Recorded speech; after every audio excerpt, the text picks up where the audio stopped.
What is up, you guys? Welcome back to my channel. I saw all of your requests in my favorites video when I had this look on. It's a little different today. I decided to amp it up just a bit and use some different products. Last time I did this look, I was kind of just playing around with the Too Faced Chocolate Gold Palette. I hadn't even used it yet and it's been out for a while now. I think it came out in December. So I finally got around to using it and I decided to amp it up a little more for today's tutorial. So I'm also going to be sharing what I used to keep it to how I had it in my favorites video. So don't worry, if you're interested, keep on watching. I've had a series of breakouts in this region, so smoothing the skin out is really important before foundation. I'm gonna be using the SMASHBOX PHOTOFINISH Iconic Primer Stick. I love this stuff. It goes on the skin really nicely. It doesn't leave like a thick layer on top, and you just apply it directly from the stick. So I'm just gonna apply it to the forehead. I don't like applying silicone type primers like this that are really heavy on the nose because I feel like it affects the wear of the foundation, like the foundation then doesn't go on the nose. It's really weird. So I skipped the nose, but I do apply it right here too. Laugh lines, upper lip, and right here up against the nose. For my foundation today, I'm gonna be using the Too Faced Born This Way foundation. I'm mixing the shades Almond and Golden Beige to get my olive undertone. I still have to do that video for you guys. I'll do it soon, promise. And I am gonna mix in a little bit of the Hangover RX primer just to sheer it out a bit. Also to add some hydration. My skin also feels a little dry. So I'm gonna mix in equal parts of the primer with the foundation. I'm gonna try something different right now that I haven't tried before, but I've been seeing a lot of makeup artists use this, especially Patrick Ta and Mary Phillips. This is the La Mer powder brush. I use it all the time. Any large fluffy powder brush should work though, but they've been using this to apply foundation, kind of like an airbrush finish. So since I'm mixing all of these together, I'm gonna mix it with this brush, apply it to the skin, and then blend it out with my beauty blender afterwards. Doesn't look bad, but I'm gonna go ahead and blend this out with the beauty blender now. Definitely a very sheer finish, which I like. I'm just gonna go in with the Laura Mercier Secret Camouflage Concealer, like always. I don't know where it's at, and further cover up my sunspots after I blend this out. Going in with the Laura Mercier Secret Camouflage. Yeah, I don't know how I feel about that technique with the La Mer brush. I probably did it wrong. It probably works better too with a more sheer foundation. Obviously, it gave me a sheer finish, which I like. Not a huge fan just yet. I am filming with Mary Phillips though, which I'm really excited about in a few days. So hopefully she teaches me her ways. And then to highlight down the center of the face, I'm using the NARS Radiant Creamy Concealer in the shade Canelle. And I always like to start with the under eyes first. I take my fingers and warm it up a bit, blend it out everywhere else on the center of the face, and then blend it out with my beauty blender. Alright, and then I'm just going to set everything with the COVERFX Perfect Setting Powder. I'm also going to create that shadow shield before going in with eyeshadow. For the eyes, I got a few requests to use something aside from nude sticks, so I'm going to show you guys how you can get the same finish with an eyeliner. I'm going to be using this Maybelline Lasting Drama Waterproof Gel Pencil in Glazed Toffee. It's like a perfect chocolatey brown, so it's going to go well with this look. I'm going to apply it to the lash line and then start blending it up, and do one eye at a time so it doesn't have a chance to set. And to blend it out, I'm using an LH304 brush. As long as the eyeliner is really creamy and easy to blend out, it should work.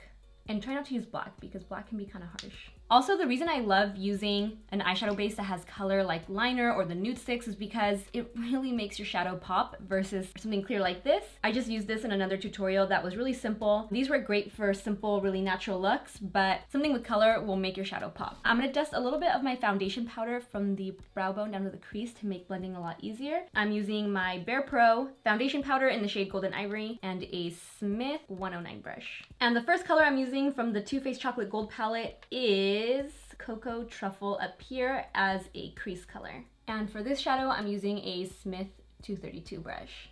Now I'm going to start building the wing on the outer portion of the eye, and I'm going to use this, I'm pretty sure it's black, but in my photo it translated green. It's called Decadent up here in this corner. I'm going to apply it to the outer portion of the eye with a LH Cosmetics 303 brush. So just kind of outline it first, and then grab that first blending brush and buff it out. And then using my fingertip, I'm gonna apply this color down here in the corner. Holla for $1. I'm gonna press that onto the lid. I'm gonna do it once with my fingertip and then again with a wet brush to just further intensify it. And you kind of want it to overlap the black shadow on the outer corner. Okay, so that's the dry application. Now I'm gonna pick it up on a brush, wet it, and apply it one more time. And for this, I'm using an Urban Decay E207 medium eyeshadow brush. Look at that wet. So pretty. Uh-oh. We got some fallout, guys. We've got some fallout. I always like to dust off any fallout down here, just in case it doesn't have a chance to stick. And then with a smaller blending brush, this is a Smith 230. I'm just gonna blend out this edge right here. I'm gonna pick up a little more of that first transition shade to help blend it out and kind of bring back some more of those brown tones. And now I wanna try something different. I might mess up this eyeshadow look, but I saw this amazing photo on Instagram and it kind of looked like a beetle. So we'll see, hopefully I don't mess up this eyeshadow look. I wanna use this color right here as an inner corner highlight and also a brow bone highlight. Just not sure what's gonna happen to this look, hold on. I'm gonna wait and I'm gonna add it as another option at the end. I'm scared, too scared. I'm gonna wipe away this fallout and then do the same thing on the crease to the lower lash line. I'm starting off by first applying a little bit of that eyeliner on the lower lash line, keeping it out here, smudging it out with a Smashbox Smoky shadow brush, and then applying the brown shadow, then the black shadow. And I'm actually gonna give this shadow a try, why not? I'm gonna start with this on the inner corner, and then if I get brave, I'm gonna apply it to the brow bone. And just so you guys know, in case you don't want it to look that intense, the original color I had for an inner corner highlight was this one right here. But I amped it up today and used this one. So for the brow bone, I'm actually gonna switch over to a larger brush. This is a clean Smith 232 because I don't want to pack on this gold shadow onto my brow bone. I just want to lightly fluff it there. That's the effect I was going for. If you use a smaller, more precise brush, it'll obviously look a little more intense, but I just kind of want it kind of peeking through and not like too obvious on the brow bone. It almost kind of reminds me of Rihanna's Trophy Wife highlighter from Fenty Beauty. You know, that really green looking one? That's kind of what it reminds me of. But I like it. It gives a cool effect. And then I'm just further diffusing it with that same Smith brush I used in the beginning. And then with that first brush I originally used, I'm gonna buff out these edges one last time. Now I'm just taking a black liner. I'm using via VENETTO by NARS and tight lining. And I think I'm also gonna take this black liner in about halfway right here and then use a more gold eyeliner on the inner part. I just don't know which one yet. And for the inner part of the waterline, I'm gonna be using Gold Mine by Urban Decay to go with the gold on the inner corner. The key when using a black to tight line and then a different color on the lower waterline is to give the liner on top a chance to dry, that way it doesn't transfer. Also, that NARS one is great and won't transfer. Also, the Marc Jacobs highliner, the black one. Okay, and that is it for the eyes, and I'm just gonna fill in my brows with the Dior Brow Styler in Universal Brown. I'm gonna go ahead and highlight next, and because we have a lot of gold on the eyes, I'm gonna go for more of a gold highlighter. I really love this ColourPop palette. It's got some great options in here, and I've used a couple of the colors so far. So for today, we're gonna go more gold and use this one. And this brush is by, why am I blanking on the name of this brush? I'll link it down below. But I'm just gonna go ahead and sweep over the high points of the face with this brush. See how pretty this highlighter is. And I'm just switching over to something smaller for the bridge of the nose, tip of the nose, Cupid's bow. And for bronzer, I'm gonna be using another Too Faced product. I'm just pulling out a lot of my Too Faced favorites. Do you guys remember when I used to use the chocolate bar palette all the time? I'm thinking about starting a series called like Throwback Thursday and using some older palettes that are still around, as long as they're still in stock or you can still purchase them. I think that would be a fun idea for a video series. I'm just gonna go ahead and bronze up with Milk Chocolate Soleil, bronzer by Too Faced. I'm also going to be using the KEVYN sculpting powder in light just to shade the sides of the nose a tiny bit, just a little bit, so that it looks uniform with the rest of the look. I always say I'm not actually contouring, I'm just kind of shading to mimic the natural shadows that we get on our face. Just a little bit. If I go overboard, I'll blend it out with my foundation powder. And then for the blush, keeping everything really neutral everywhere else on the face since the eyes are the focal points. So I'm going to be using this neutral blush by MAC. It's called PRISM. I don't know what just happened there. I'm just gonna go ahead and apply it with this Luxie 522 tapered highlighter brush. I'm gonna blend everything out one last time with my Hourglass ambient lighting brush. I could have also used the large La Mer brush, but now it's covered in foundation.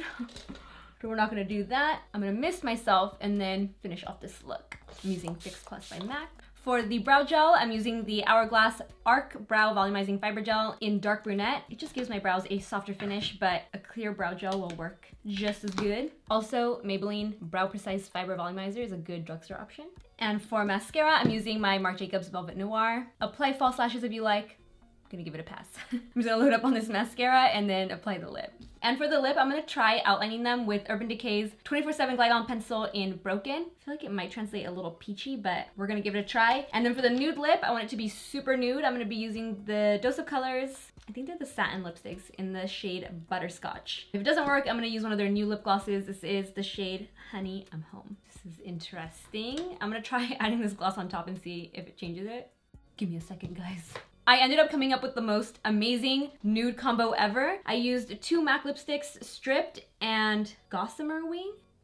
Never heard that one before. This one is like a really, really pale metallic, and it just gives this really cool effect. Really cool. And then the lip liner I used was this Jouer Fawn lip liner, which I think is like the perfect neutral nude for any nude lipstick. And that is a wrap on today's video. I hope you guys enjoyed this more intense version of this green eyeshadow look that I posted on Instagram and that I wore in, I think it was in my favorites video. I definitely love the effect that this gold eyeshadow is giving, even though I was a little scared to use it at first. I really love the effect that it gives to the eyes, especially with everything being really neutral and nude. So if you enjoyed this tutorial, give it a like, share it. I gotta stop using my hands. Share it, subscribe, hit the notification bell, and I will see you in my next video. Bye guys.